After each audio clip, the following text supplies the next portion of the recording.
Chapter 21. Christmas Eve dawned cold and clear, and Anne slipped into the dark green skirt and vest the brownie had laid out for her. She tucked her rose behind her ear to hold her hair off that side of her face. She could feel the light prickling of the near-invisible thorns and the petals, but did not mind them in the slightest. Aisling watched her from the bed as she dressed. The dragon had made herself quite at home fairly quickly, even got along with the brownie which she claimed to have seen. She eyed the rose warily as Anne put it in her hair. "Why do you wear that thing? I've seen it cut you." While Aisling understood and could speak English fairly well, she preferred Old Gaelic. "It was a gift." "Do you even know what it means, this gift?" Anne paused. She knew fragments of the language of flowers, but knew that it changed over the years. "Well, I know white is innocence and purity. We've already discussed that's how he sees me. The red, the blood," Aisling corrected. "Red means passion, but from blood it could mean anything." Aisling sighed when she realised that this changed nothing. "Makes me wonder about the gift giver." Anne only smiled shyly at that. Before they left for courts, Anne placed a letter in the box for the children, though she could hardly call them children any more. It contained her usual greetings, let Lion know how the prank had gone over, especially about the witch's own little joke, knowing he would be pleased. It also asked Eagle if she would loan her a couple of books on pettydrakes and vampiric roses. They took the door directly to courts and went downstairs. The children for the party had not yet arrived. Liberty hurried over, dressed as Mrs. Claus, took time to show Anne how the layout of the club had changed. There was a place near the foot of the stage where a wing-back chair had been set up for her, with plenty of room on a new red carpet for children to gather and sit, to listen. There was a buffet table with all kinds of cookies and treats, with juices and other childish drinks. Anne could smell dinner cooking in the kitchens more than usual. There was a Christmas tree in the middle of the stage and plenty of room for the kids to dance if they wanted. Roulette had the speakers turned down to more reasonable levels and was playing a variety of children's favourites. It was not long before the children and their parents arrived and the chaos began. The children were fascinated by the little monkey that curled up on the back of Anne's chair, happily sucking on a candy cane. Anne told her stories, including the Night Before Christmas poem and Dickens's A Christmas Carol, as well as a few lesser-known but highly entertaining tales, and held the children rapt. She knew some of them came and went, some kids getting bored and going for sweets or to dance, others coming to listen. She was aware some of the parents were also near. After a little while, Santa Claus came downstairs, ho-ho-hoing and carrying a sack over his shoulder he really shouldn't have been able to, and all the children swarmed him. As he began calling names and passing things out, Anne studied this Father Christmas. It took her a few minutes before she realized she could see him because it was sky.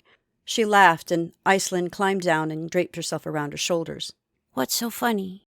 "Nothing, love," she answered, stroking her throat scales gently. "I just realized I know Father Christmas." Anne also knew that in the other half of the room, the parents were receiving other gifts, quilts and jackets, warm socks and shoes without holes in them, all in decorative shopping bags so they wouldn't look like charity. Anne smiled and sank back against the chair, sipping her tea. Liberty had thought of everything. She was a little startled when Father Christmas appeared in front of her, holding out his hand. "Miss Anne, I believe this is for you," he said, his accent only barely managed. She flushed a little. "I don't have... I'm bloody Santa Claus," he growled lowly. "I gae the gifts tonight." Aisling bristled at the growl, her dainty, angular head coming out from under Anne's hair on the side away from the snow rose. "What the wee devil is that?" he exclaimed. Anne chuckled, taking the present before he dropped it. "Aisling, this is my brother, Skye." "Skye? My pettydrake friend, Aisling. I rescued her from the rosebush." He frowned. "Blew into it, did she?" Aisling snorted. "No, I was looking for rose hips and it tried to eat me." Anne laughed as Skye jumped back, startled that it had spoken. "Apparently it is a vampiric rose. I've asked the princess for a book on it, so hopefully—" "You're keeping it?" he exclaimed. "A blood-drinking rose?" Anne shrugged. "We shall see." Knowing better than to continue the argument, he changed the subject. "Well, are you going to open it?" he said, pointing at the box. Remembering it, she felt for the ribbon, pulling it loose and lifting the lid. She felt inside and found a metal whiskey flask, just the perfect size for the small bag she always had on her. She smiled. "Catering to my newfound vice, are we?" As she pulled it from the box, she discovered it was not empty. She opened it, took a sniff. It was one of the honey whiskies Syl had given her favourite so far.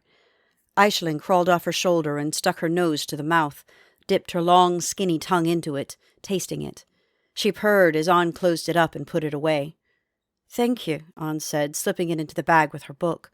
She was about to say something else when Mrs. Claus came up and drew him away, excusing them first. Anne laughed and sat back, watching the two of them take a turn on the dance floor to the delight of the children, who began to sing "I Saw Mommy Kissing Santa Claus." The Christmas party at the manor that night was a very different affair.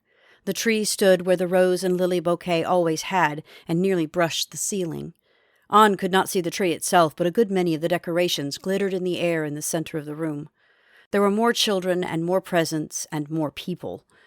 Ian handed out the gifts, though he was not dressed as Father Christmas. Anne had enough warning this time to bring some of the presents she and her brownie had been making. Lace things for the ladies, Liberty, the twins, Martha and Shannon, and Bethany and Celaine. She had made lamb's wool gloves for the men. Ian noticed the pettidrape right off, even though she tried to hide from him in Anne's hair. He chuckled. "I'll not eat you, little one. You're hardly a mouthful." Aisling poked her head out. "Promise?" "Aye." Anne affected introductions. Ian pulled something off the Christmas tree, one of the things Anne could not see, and held it out to Aisling. She hesitated, sniffing it. "Is that—" "Aye, silver. I'm sure Anne can get you more when you want. It's not like she's spending her money," he said, giving her a look at that last. "It's not like I need it for much," she countered. "I'm housed on your lands, though you'll take no rent. I eat out of your larders. For all I know, my laundry's done by the bare knee." He nodded. "Point taken. I do buy the princess books, though." He laughed as Aisling took the object, began sucking on it as if it were a lollipop. Anne looked at her. "You eat metal?" "Only precious and only occasionally." "Good to know."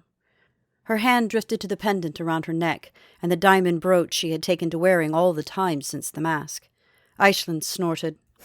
"I don't eat worked, unless it's just bad art. Those are pretty."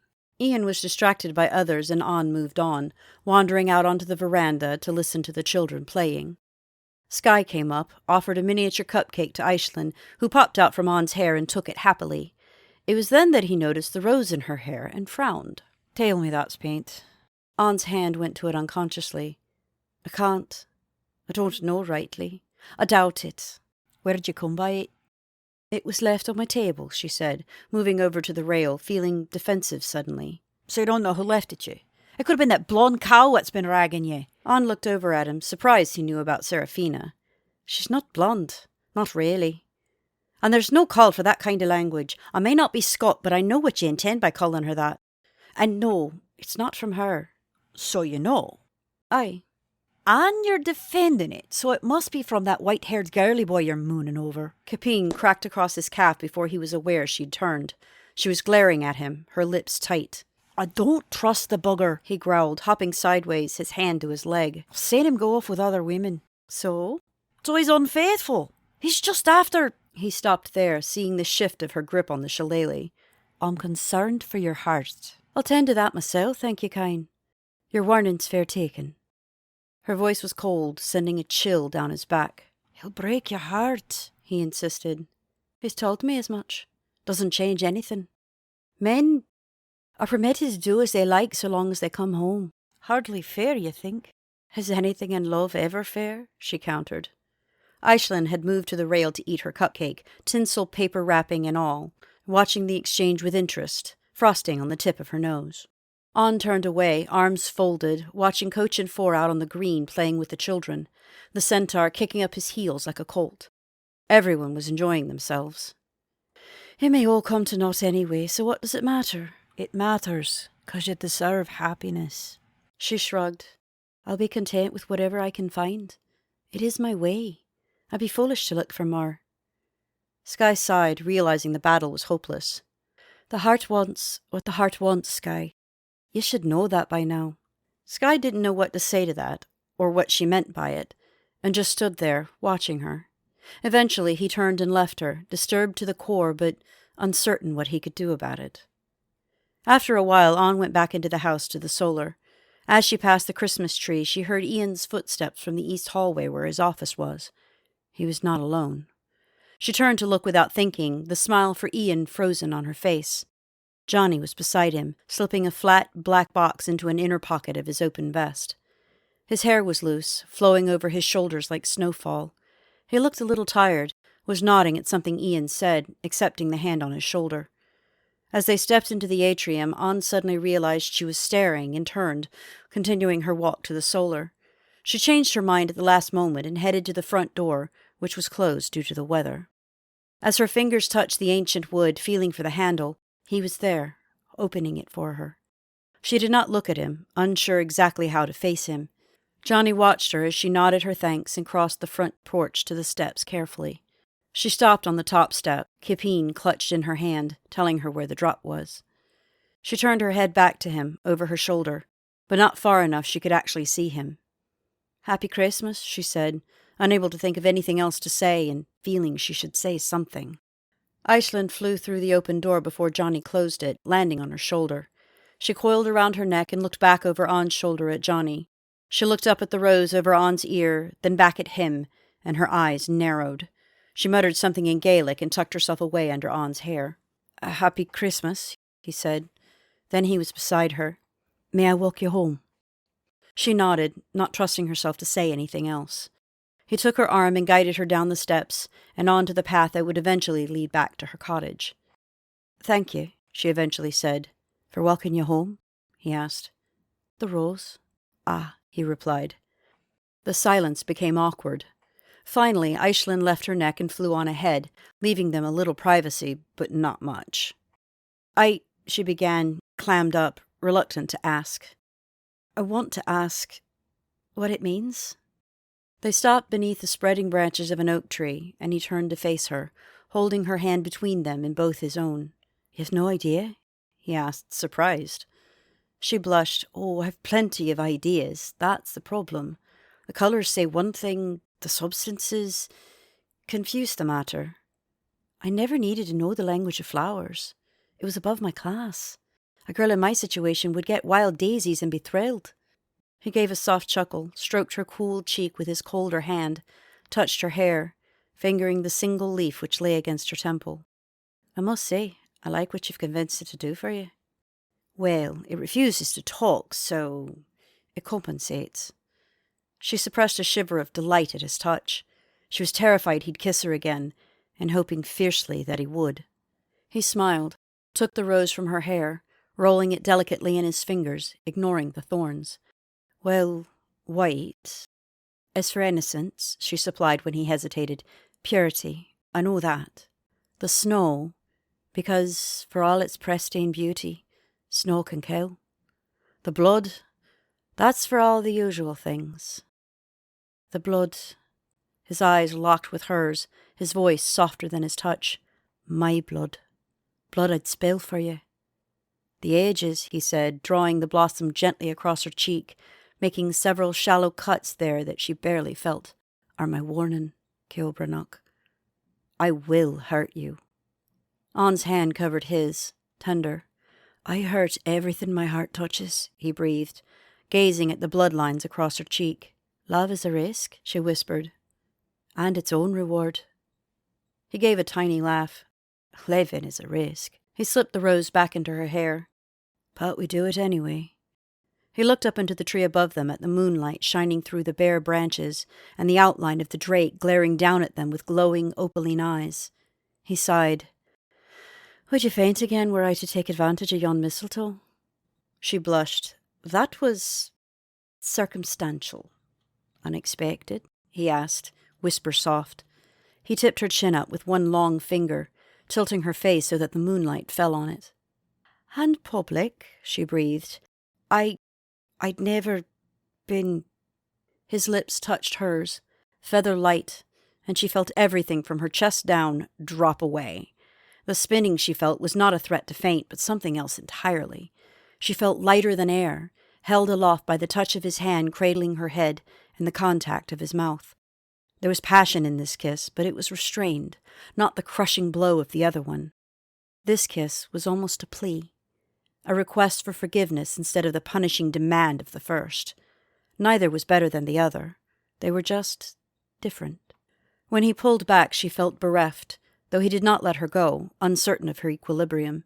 She looked up at him, saw his hair glowing in the moonlight, casting his face in shadow as the light wind lifted the loose strands and held them aloft. She looked into his eyes until she couldn't bear it any longer, and the sound of a branch snapping above made her look down.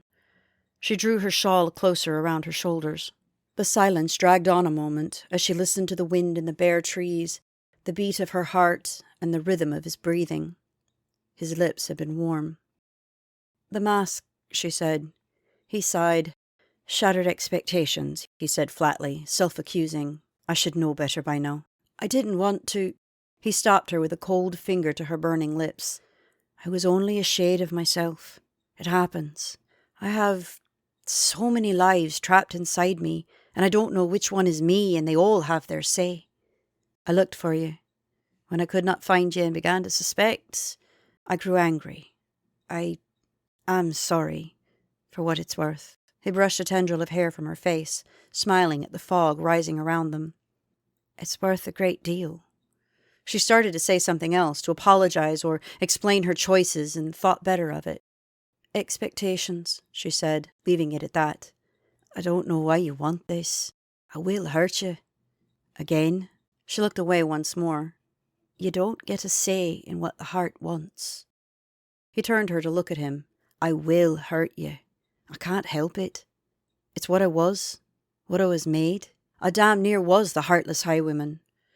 I left—" She could see him struggle for a name, a face. "Her," he said instead, "for a thing of beauty. She probably never knew what became of me. Mayhap she thought I'd abandoned her, as some bards will do, and hated me the rest of her days, for all I know. In a way, I did abandon her. I can't be faithful, Anne. I can't promise you that." There was pain in his voice. She set her fingers on his lips, silencing him this time. "I'm not asking for promises. I'll take what I can get, however I can get it.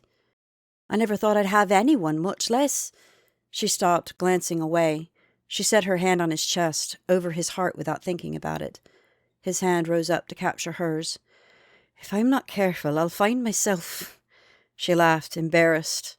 "Tearing things I shouldn't. Things have already been said." "Like what?" She shook her head. "It doesn't matter. If it bothers you, it matters." He was so close, his breath so cool and sweet, and those soft, fair lips so tempting. Then Johnny's head came up, eyes darting raven-like across the wood around them. Aisling suddenly dropped from the oak onto Anne's shoulder and buried herself in her hair, never minding the rose. Her slim white body was trembling. From further in the forest, a howl shattered the night. Johnny's eyes darted to the road they had come down and grabbed Anne, pulling her behind the tree and shielding her, drawing one of his 2 axes. Anne's hand slipped down Capine's throat, getting a fighting grip. Something came skittering up the road, something small and dark, cackling like a mad hen. It was followed by the thunder of hooves as Henry galloped after the boggart, mad as hell. Anne could hear others following after him, yelling at him to come back. Henry had nearly reached them when he reared to a stop, transforming half to man. Johnny shifted, putting himself between Anne and the woman who now stood on the moonlit forest road.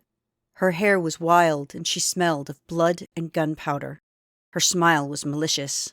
"Merry Christmas, Henry," Rains said. Then there were 2 pistols firing in her hands.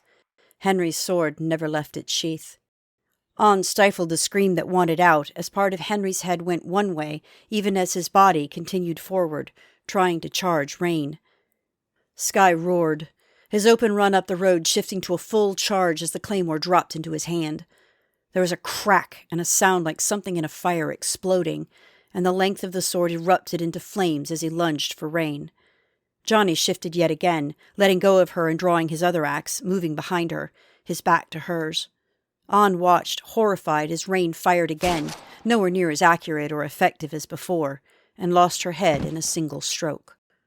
Then Anne heard the low growl of the hounds, and felt her blood turn to ice.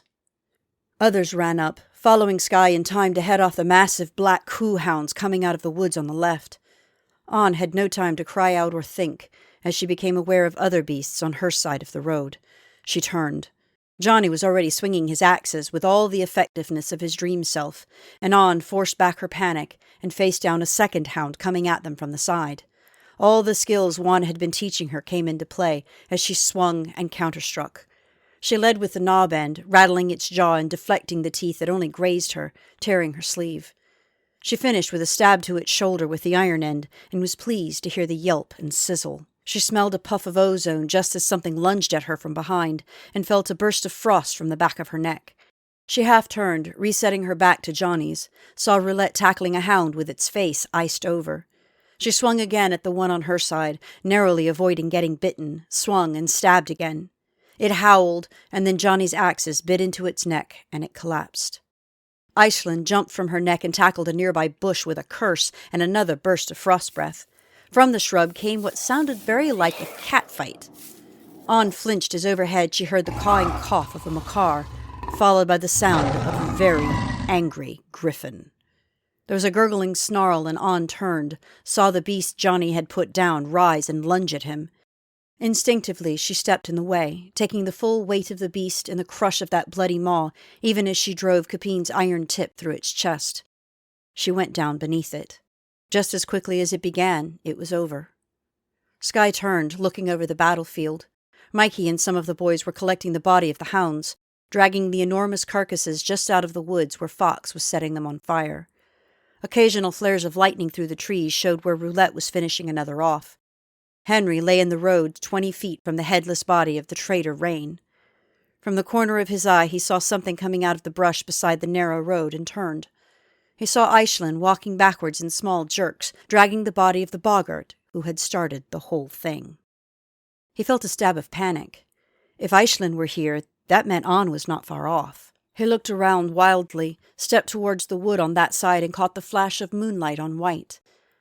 Behind the broad trunk of a spreading oak whose barren branches were thick with mistletoe, On lay in the bard's arms, her face buried in his chest, the man's cheek pressed to the top of her head, and Capine's bloody knob lying on the ground beside her. Angera. The end. Acknowledgements. Some books are gardens. This one has had so many tenders that to mention them all would read like film credits. So to all of my gardeners and hedgemen, thank you.